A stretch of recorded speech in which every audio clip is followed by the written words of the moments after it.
What's going on? I'm Kyle Scott of CrossingBroad.com, joined as always by Bob Wankel, also of CrossingBroad.com. And we are here to talk about the Week 2 matchup between the Eagles and the Falcons. Eagles -1.5. Bob, is that line concerning to you? No, not really. There's a couple different things going on here. First thing, Eagles were actually the underdog in this game before Week 1. What we saw in Week 1 was that the Falcons played very poorly at Minnesota. And the Eagles were very explosive, particularly in the second half, and I think that the public sort of likes the Eagles, likes what they do offensively, and this is sort of a reaction to what we saw in Week 1, but again, it's basically a pick'em when it comes down to 1-2 points, so I think this is an appropriately priced game. So let's talk about this. You got about what you expected from the Eagles, from Carson Wentz in Week 1. Took a half to get there, but they looked as explosive as they could be. Meanwhile, the Falcons looked piss poor. However, we've seen this before. The Falcons only scored 12 points on the road against the Eagles in Week 1 last year, and they came back, put up 31 points against the Panthers. So there is a little bit of historical precedent here for the Falcons looking bad on the road, coming home. They are better at home. So check this out. Dan Quinn, 3-0 as a home underdog. Matt Ryan, 11-3 as a home underdog, and even better, Matt Ryan at home against the spread, 13-5. So Dan Quinn, Matt Ryan at home as dogs, way better than they are on the road. So those are some things working in the favor of the Falcons. But, Bobbert, I know you're going to tell me something else. Yeah, so I guess where I look at it is the Falcons are a team that, again, people like to bet on the Falcons almost like they're the Saints. They're an NFC South team. They're a dome team. You have Matt Ryan, who's put up prolific numbers. You have Julio Jones. You have what should be this explosive offense, but it really just isn't the case. And frankly, they've been a terrible cover team when you go back to the middle of last season. Only 2-7 against the spread in their last 9 games. The Eagles, conversely, have been pretty good when you take out last week. They're 4-1-1 against the spread in their last 6 games, including last postseason. The only issue with this particular trend is that one loss was the Week 1 loss to the Redskins, and that was started by Carson Wentz. All of those wins were actually Nick Foles' wins, so that can be a little bit deceiving. The other thing, head-to-head, Doug Peterson owns Dan Quinn. He's 3-0 against the spread against him. All 3 of those games were in Philadelphia, but I mean, Jim Schwartz's defense is just absolutely own Matt Ryan. Only 37 points total for the Falcons in those 3 games. Eagles beat them by a 57-37 margin. So when I look at the head-to-head matchup, I feel pretty good about Doug Peterson, what he's done against Dan Quinn. Let's kick it over to Kyle, who's playing with his birds over there. So we got the Eagles, we got the Falcons over here. So I want to talk to you about 3 things. First off, we always like to talk about implied win probability. So implied win probability in this one is actually dead even. We use Nate Silver's 538 and their projections for the game. They give the Eagles exactly a 55% chance to win the game. Guess what? -1.5. Bob, what are they on the money line over there? -122. -122 equates to exactly 55%. The team that is juiced up a little bit in this one, is the Atlanta Falcons. But that said, implied win probability jives with the money line, so there's no real value there. Just know you're paying about a 3% tax on the Falcons as the juice is on them. Despite the fact, if we talk about where the actual money is going, it is all on the Eagles. So check this out. Going to go right up here.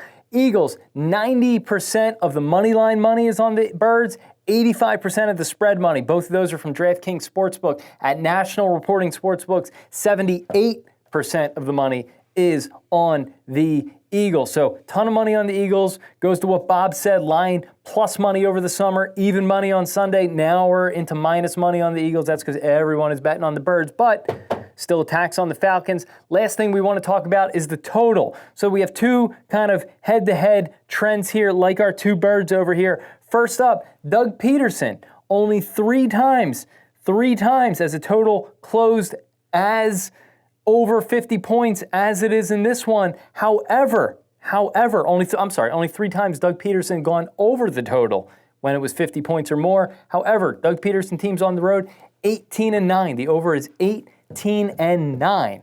So a couple of divergent trends. Bob, so I want to ask you, where's your lean now? I don't love a high total under Doug Peterson. However, the road trend tells me a lot. One of the things I think that is a pretty big deal here is the league has not had a chance to see what the Eagles' offense can be. This could be a top 3 in the NFL, dynamic offense. We've only had one game to see it. Certainly bore itself out in the second half.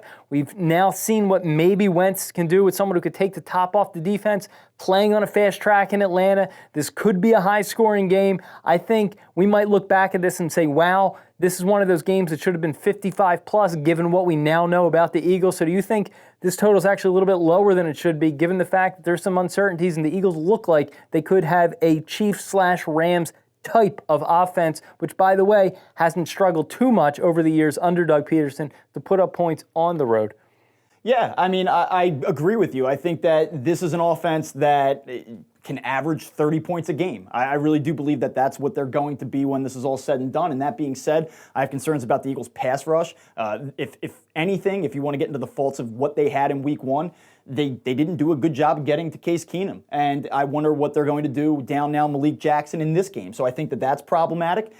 And then I think that the other aspect is that this is a motivated offense. I think that the Eagles have a quarterback that wants to make a public statement. He's been out of the public eye now at the end of the 2017 season through the Super Bowl run, and then last season up and down, and then he didn't finish the season a year ago either. And so I think that this is a public forum, national stage for Carson Wentz, and I think that the Eagles are going to be ultra motivated to put up a big number in this game. And along that same line, I know that there's this idea that the Falcons are going to be desperate. They're coming back home. They're 0-1, can't afford to go 0-2 in what should be a pretty good division.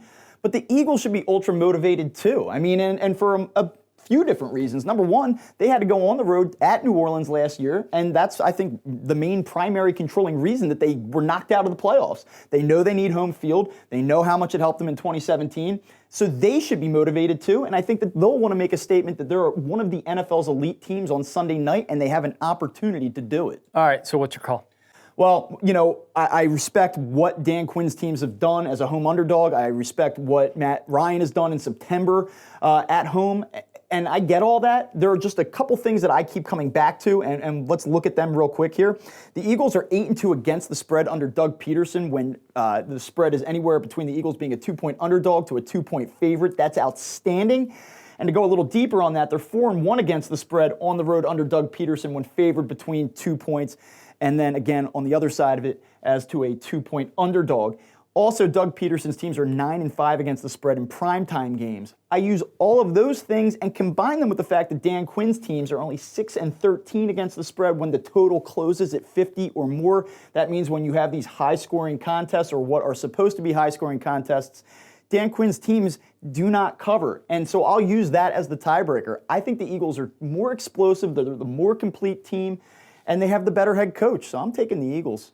Yeah, I tend to agree with you here. I think the Eagles by far have the better coach. That's borne itself out over the 3 times that they've met. Keep in mind, the last 2 have been really close, so the game is priced accordingly, even if we think the Eagles are going to be much better than the Falcons this season. I like the Eagles to win, and I do like the over because I think you got a better offense in the Eagles than what the league knows about yet. And as we've seen, Matt Ryan, Dan Quinn, pretty good at home, pretty good about putting up points at home, even though the last 2 games have been close, low-scoring affairs in, kind of an intense evening Philly crowd, which can be a difficult circumstance to play on for teams on the road. If you like what you see here, and just... Ooh, the ear, the flap, the extension. Oh, the hair's coming out too. Oh, no, absolutely not. If you like what you see here, give us a like below. Go to crossingbroad.com. It's sports betting links, and I need new hair.